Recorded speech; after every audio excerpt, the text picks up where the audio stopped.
बच्चों, आज हम पढ़ेंगे कक्षा 9वीं के गणित विषय की प्रश्नावली 2.2 का प्रश्न दूसरा। और इसके पहले का प्रश्न पहला हम कर चुके हैं।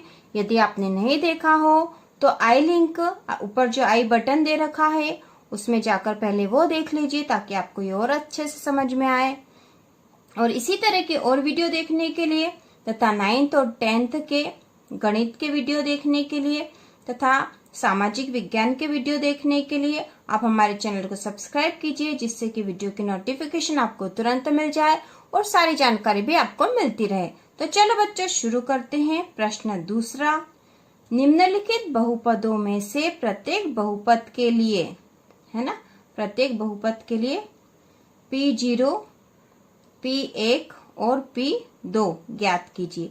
मतलब यहाँ पर ये दे रखा बच्चों कि बहुपद के लिए हमें P0 मतलब जहाँ जो चर है उसका मान हमें 0 रख के देखना है और 1 रख के देखना और 2 रख के देखना है ना, और फिर हमें उसका मान ज्ञात करना। तो यदि हम 1 करेंगे तो आपको बाकी सारे अच्छे से समझ में आ जाएंगे। तो चलो बच्चों करते हैं फर्स्ट वाला। इसमें दे रखा है Py बराबर y का वर्ग ऋण y धन 1।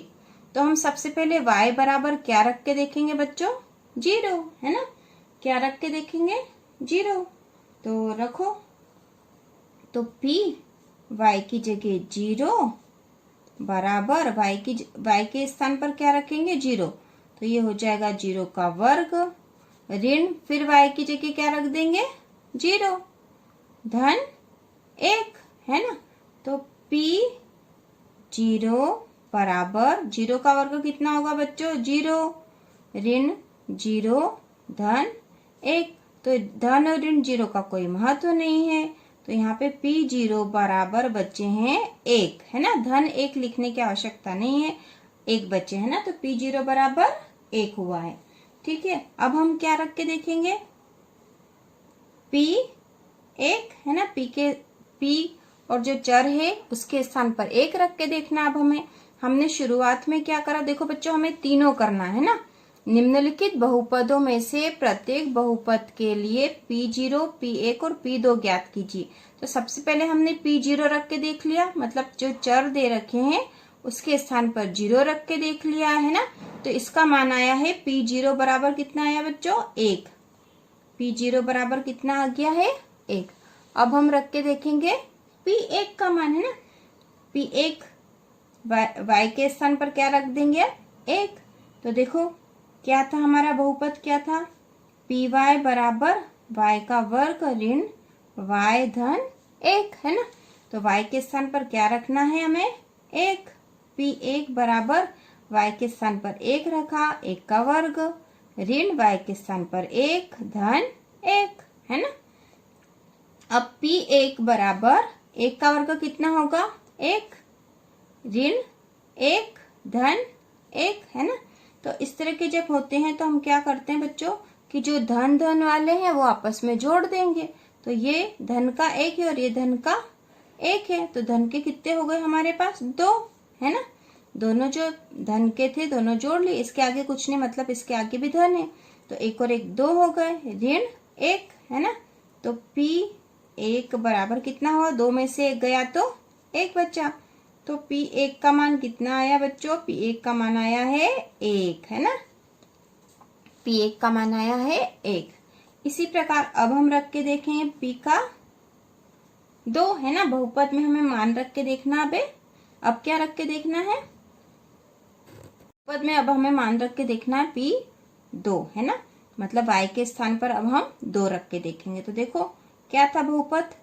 Py बराबर y का वर्ग ऋण y धन 1।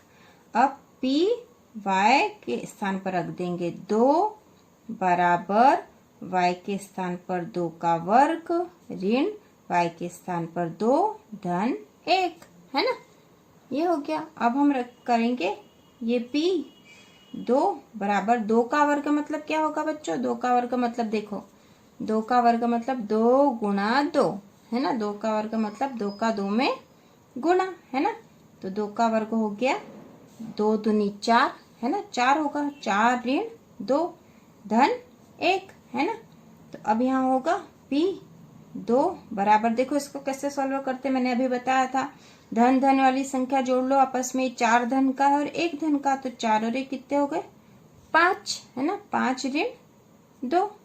ठीक है, तो अभी हो गया P 2 बराबर 5 में से 2 गए तो कितने बच्चे 3, है ना। तो P 2 बराबर का मान आया है 3। ठीक है बच्चों, तो ये आसान से क्वेश्चन थे, आपको समझ में आ गए होंगे। इसी प्रकार इसका जो सेकंड क्वेश्चन है, सेकंड है वो है P T बराबर 2 धन T धन 2 T का वर्ग ऋण T की घात 3, है ना। तो ये जो है इसको भी हमें वैसे ही करना है। सबसे पहले हमें T के स्थान पर क्या मान रखना बच्चों, 0 रख के करना पहले, है ना, फिर 1 रख के करना और फिर 2 रख के करना, जैसे हमने पिछले सवाल में करा था। तो चलो करते हैं। फर्स्ट हम P 0 रखेंगे, है ना, P 0 रखेंगे, है ना, 0 रख दिया।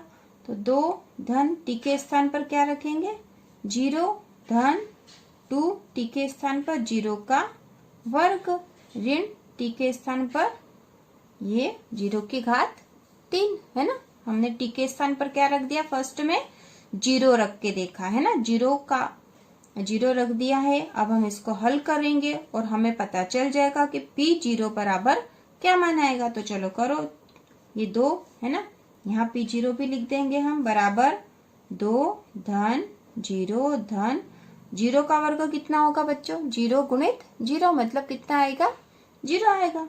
तो 2 का गुणा 0 का वर्ग करा तो 0 ही आया, ऋण 0 की घात 3 है ना, मतलब क्या हुआ 0 गुणित 0 गुणित 0, तो कितना आएगा 0 ही आएगा, है ना। अब P0 बराबर 2 धन 0 धन 2 का 0 में गुणा करेंगे तो इनके बीच में कोई निशान नहीं है, मतलब क्या बच्चों गुणा है ना, गुणा है यहाँ पे। तो 2 का 0 में गुणा करा तो 0 ऋण 0, तो इन सब 0 का कोई महत्व नहीं है ना। तो क्या आएगा यहाँ पे P0 बराबर 2, क्या आएगा P0 बराबर 2। ठीक है, अब हम अगला सवाल करते हैं। अब हम P1 रख के देखेंगे, है ना, P1 रख के देखेंगे। तो देखो बच्चों बहुपद क्या था अपना, P T बराबर 2 धन T धन 2 T का वर्ग ऋण T की घात 3, है ना। तो अब हम T के स्थान पर क्या रखेंगे बच्चों 1, है ना, पहले हमने 0 रख के देख लिया है, अभी हमने रख दिया 1 बराबर 2 धन T के स्थान पर 1 धन 2 T के स्थान पर 1 का वर्ग ऋण फिर T के स्थान पर 1 की घात 3 हो जाएगी, है ना। तो अब हमें ये पता ही है, देखो बच्चों यहाँ पे इसको जब हल करेंगे तो 1 का ये वर्ग है, 1 का वर्ग मतलब 1 का 1 में गुणा, है ना। तो 1 का 1 में गुणा करेंगे तो कितना आएगा 1 ही आएगा। उसी प्रकार यहाँ पे T की घात 3 है, मतलब 1 का जो घात 3 है, तो 1 का 1 में कितनी बार गुणा आया 3 बार। तो 1 का 1 में 3 बार गुणा करेंगे तो कितना आएगा बच्चों 1 ही आएगा, है ना, कितना 1 गुणा 1 गुणा 1, है ना। तो 1 1 कम 1 1 1 कम 1 1 ही आएगा यहाँ पे, है ना। तो चलो अब आगे करते हैं। P1 बराबर 2 धन 1 धन 2, 1 का वर्ग कितना होगा 1, है ना, ऋण 1 की घात 3 भी कितनी होगी 1 ही होगी। ठीक है, अब आगे करेंगे तो P1 बराबर 2 धन 1 धन 2 का 1 में गुणा करा तो 2, और ये हो गया ऋण का 1, है ना बच्चों, ऋण का 1। ठीक है, ये जो ऋण था ये 1 का वर्ग था, 1 की घात 3 थी, तो इनका तो हमने गुणा कर दिया, ये कोष्टक में था तो हमने कर दिया, 1 की घात 3 को सॉल्व कर लिया हमने, 1 आया। अब ये जो ऋण है इसका इस 1 में गुणा हुआ तो ये संख्या जो है ऋण की हो गई, है ना बच्चों। अब ये P1 बराबर 2, अब धन धन वाली जोड़ लेते हैं, 2 2 4 और 1 5 आए, 5 ऋण 1, है ना, धन धन वाली जोड़ ली और ऋण की ये रही। अब P1 बराबर 4, कितने आए बच्चों P1 बराबर 4, तो ये हमारा उत्तर आ गया है P1 बराबर 4। ठीक है, इसी प्रकार अब अगला प्रश्न करेंगे हम। 2। अब क्या मान रखेंगे, p 2 वाला है ना। तो हमारा जो बहुपद क्या था, p t बराबर 2 धन t धन 2t का वर्ग ऋण t की घात 3। ठीक है, ये हमारा बहुपद है। इसको हम मान रख के देखेंगे p 2, तो p और t के स्थान पर 2 रखना अब हमें। तो 2 धन t के स्थान पर 2 रखना, धन 2 t का वर्ग मतलब 2 का वर्ग ऋण t के स्थान पर 2 की घात 3।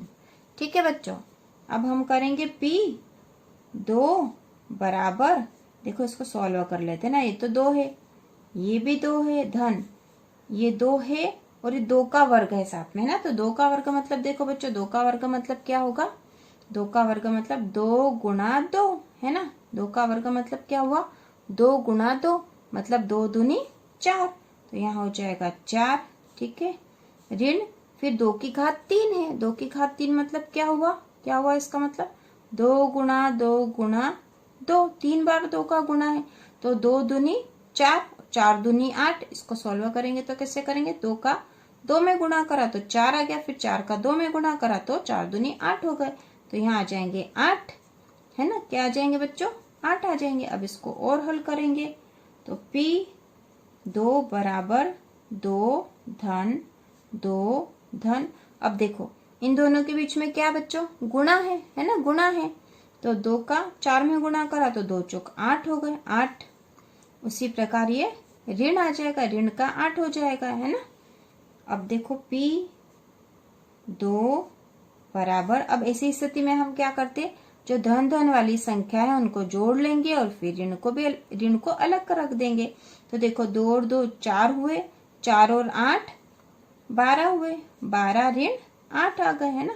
अब 12 में से 8 घट जाएंगे तो कितने आएंगे, 4 है ना बच्चों, 4 धन के 4 आ गए हैं, तो p 2 बराबर हो गए हैं 4। ठीक है, तो ये हमारा ये प्रश्न भी हो चुका है। अगला तीसरा प्रश्न करेंगे बच्चों। तीसरा प्रश्न जो है उसका बहुपद दे रखा है px बराबर x की घात 3। ठीक है, x की घात 3। तो हमें ये 3 मान रख के देखने हैं, p0, p1 और p2, जो कि हम कर रहे हैं। तो सबसे पहले हम p0 रख के देखते हैं। p0 ये रख दिया हमने, px की जगह 0 रख दिया, तो p0 बराबर x की घात 3 मतलब 0 की घात 3। इसको सॉल्व कर लिया, p0 बराबर 0 की घात 3 मतलब क्या होगा, 0 ही होगा। तो p0 बराबर कितना आया बच्चों, 0 है ना, p0 का मान आया है 0। ठीक है, उसी प्रकार अब हम p1 रख के देखेंगे है ना, p1 रख के देखेंगे तो हमारा जो बहुपद है px बराबर x की घात 3 है ना। तो px के लिए p1 रखेंगे तो px के स्थान पर 1 बराबर x के स्थान पर 1 की घात 3 है ना। तो p1 बराबर 1 की घात 3 मतलब हमने अभी सॉल्व करा था, 1 का 1 में 3 बार गुणा और 1 का 1 में कितने भी बार गुणा करो तो 1 ही आता है। तो यहाँ आएगा p1 बराबर 1। ठीक है बच्चों, p1 बराबर 1। उसी प्रकार अगला जो है अब हम रखेंगे p2 है ना। तो p2 किस में रखना, हमको कौन से बहुपद में रखना है, px बराबर x की घात 3 में है ना। तो px के स्थान पर 2 रख दिया बराबर 2 की घात 3, क्योंकि x के स्थान पर तो 2 रखना था, तो 2 की घात 3 हो गई। मतलब 2 की घात 3 का मतलब क्या हुआ, 2 का 2 में 3 बार गुणा है ना, 2 गुणित 2 गुणित 2। ठीक है, क्या होगा 2 गुणित 2 गुणित 2, तो 2 दूनी 4 और 4 दूनी 8 हुए हैं यहाँ पे। तो p2 बराबर 8, तो p2 का मान आया है हमारे पास 8। ठीक है बच्चों, ये प्रश्न भी हो गया है। अब हम चौथा प्रश्न करेंगे। जो चौथा जो प्रश्न है वो है px बराबर x ऋण 1, x ऋण 1 और x धन 1। ठीक है बच्चों, x ऋण 1 और x धन 1। तो हमें यहाँ पर सबसे पहले p का मान क्या रखना, p0 है ना। तो p0 बराबर x के स्थान पर 0 ऋण 1 और इधर x के स्थान पर 0 धन 1। ठीक है, तो P0 बराबर, अब यदि 0 में से ऋण 1 घटाएंगे तो क्या बचेंगे बच्चों? ऋण का 1, है ना, ऋण का 1। और इसी प्रकार 0 में से धन का 1 घटाएंगे तो क्या बचेगा? धन का 1। ठीक है, तो P0 बराबर ऋण, ये 1 का 1 में यहाँ पे क्या है बच्चों? निशानी, मतलब क्या है? इनके बीच में गुणा है, तो 1 का 1 में गुणा करेंगे तो 1 आएगा, और ऋण और धन का गुणा आएगा तो ऋण होगा, तो इसका उत्तर आएगा ऋण का 1। ठीक है, P0 बराबर ऋण का 1। ठीक है, कैसे हुआ ये? 1 का 1 में गुणा करा तो 1 आया, और इस ऋण का धन में गुणा हुआ तो ऋण आया, है ना। ऋण का गुणा धन में करा तो ऋण आया, है ना। ऋण का गुणा धन में करा तो ऋण आया। और यहाँ पे 0 में से -1 करे, है ना। 0 में से ऋण 1 घटाए तो ऋण 1 ही आएगा, क्योंकि 0 का तो कोई वैल्यू ही नहीं थी। और 0 में से धन 1, 0 में धन 1 जोड़े, मतलब 0 में 1 जोड़ा तो 1 आया। ठीक है बच्चों, तो ये आप समझ गए। हम P1 रख के देखेंगे, है ना। P1 रख के देखेंगे तो हमारा बहुपद क्या है बच्चों? Px बराबर x ऋण 1 x धन 1, है ना। x ऋण 1 x धन 1, तो Px के स्थान पर 1 बराबर 1 ऋण 1, है ना। x के स्थान पर 1 लिख देंगे अब हम यहाँ, तो 1 ऋण 1 और ये 1 धन 1। ठीक है, तो अब इसको हम हल कर लेते हैं। P1 बराबर 1 ऋण 1, मतलब 1 में से 1 घटा दिए तो कितना आया? 0, है ना, 0 आया। और 1 धन 1 मतलब 2। ठीक है, तो P1 बराबर, अब देखो बच्चों, यहाँ 0 हो गए, यहाँ 2 हो गए, तो 2 और 0 के बीच में क्या है? गुणा है ना, कोई निशान नहीं, मतलब यहाँ गुणा है। तो 0 का 2 में गुणा करेंगे तो कितना आएगा? 2 का 0 में गुणा करा या 0 का 2 में गुणा करा तो कितना आएगा? इसका उत्तर 0, है ना। कितना आएगा बच्चों? किसी भी संख्या में 0 का गुणा करते हैं तो 0 ही आता है, तो P1 बराबर आया है 0। उसी प्रकार हम P2 रख के देखेंगे, है ना। तो पहले बहुपद लिख लेते हैं। बहुपद है हमारा Px बराबर x ऋण 1 और x धन 1, है ना। तो Px के स्थान पर 2 बराबर x के स्थान पर 2 ऋण 1 और 2 धन 1, इसको भी हम कोष्टक में रख देंगे, है ना। तो P2 बराबर 2 में, अब इसको हल कर रहे हैं। 2 ऋण 1 मतलब 2 में से 1 घटा दिए तो कितने आए? 1, है ना। धन के 1 आएंगे क्योंकि धन की संख्या बड़ी थी। ठीक है, इसको कोष्टक में लिख देती हूँ। अभी 2 और 1 जोड़े, यहाँ पे तो जोड़ था, तो 2 और 1 हो गए 3, है ना। अब इन दोनों संख्याओं के बीच में कुछ नहीं, मतलब क्या है? यहाँ गुणा है ना। तो P2 बराबर इन दोनों में गुणा होगा तो 3 एकम 3, 3 आएंगे, है ना। तो यहाँ पर हो गए 3, तो P2 बराबर 3। ठीक है, P2 बराबर 3।